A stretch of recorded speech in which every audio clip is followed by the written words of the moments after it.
ចំណៃប្រៀបផ្សំជាមួយនឹងមើមខ្ទឹមហើយនឹងខ្ទឹមបារាំងយើងយកខ្ទឹមបារាំងមកជ្រុងមកហើយនឹងមើមខ្ទឹម2 3 កពឹសមកចាត់ហាន់លាយជាមួយគ្នាហើយនឹងលាយទឹកក្តៅបន្តិចប្រហែលជា3 4 នាទីមកបន្ទាប់មកយើងច្បល់ជាមួយបាយហើយច្បល់ជាមួយចំណីយើងដែលមានស្រូវមានពោតមានកន្ទុកអីហ្នឹងបងប្អូនសួរថាតើដាក់ឲ្យព្រាបស៊ីមិនពុលងាប់អស់ទេបងប្អូនតាមពិតมันមែនទេបងប្អូនខ្ទឹមគឺវាអាចសម្រួលដល់ផ្លូវដង្ហើមដល់ព្រាបហើយនឹងវាអាចទម្លាក់ព្រូនដែរហើយនឹងខ្ទឹមបារាំងវិញគឺអាចជំនួយដល់ឈាមព្រាបយើងមេបាណាចាស់ហ្នឹងមួយអាទិត្យយើងអាចដាក់ឲ្យខ្ទឹមបារាំងហាន់ខ្ទឹមបារាំងខ្ទឹមនឹងលាយស៊ីទៅព្រាបដែលមានអាយុច្រើនហ្នឹងវាអាចនឹងកកើតហើយចរន្តឈាមដើរស្រួលហើយនឹងវាអាច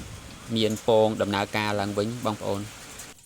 ប៉ុន្តែមិនដាក់ច្រើនទេណាបងប្អូនខ្ទឹមបារាំងនិងខ្ទឹមហ្នឹងយើងដាក់ចំនួនតិចតួចដែរទេបើសិនណាយើងដាក់ច្រើនពេកវាអាចឲ្យខូចកាពះព្រាបយើងវិញដែរយើងដាក់ដូចជាព្រាប10 ក្បាល20 ក្បាលអីហ្នឹងយើងដាក់មើមខ្ទឹមហ្នឹង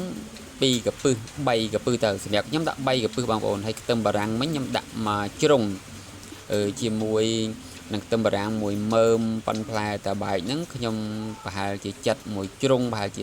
30% ទេបងប្អូនហើយហាន់ជាមួយគ្នាលាយទៅដាក់ជាមួយទឹកក្តៅហើយលាយជាមួយស្រូវអង្ករពោតកន្ទក់ដែលខ្ញុំលាយហើយហ្នឹងហើយយើងដាក់ទឹកឃ្មុំបន្តិចដែរលាយឲ្យព្រាបយើងស៊ី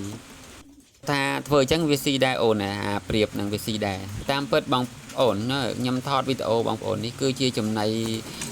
ដែលខ្ញុំលាយជាមួយនឹងខ្ទឹមបារាំងខ្ទឹមហើយទឹកឃ្មុំបន្តិចហើយលាយជាមួយកន្ទក់អីហ្នឹងបងប្អូនឃើញហើយពេលដែលខ្ញុំដាក់ទៅវាស៊ីវារៀងល្អបន្តិចមែនបងប្អូនដោយសារអីវាធំក្លិន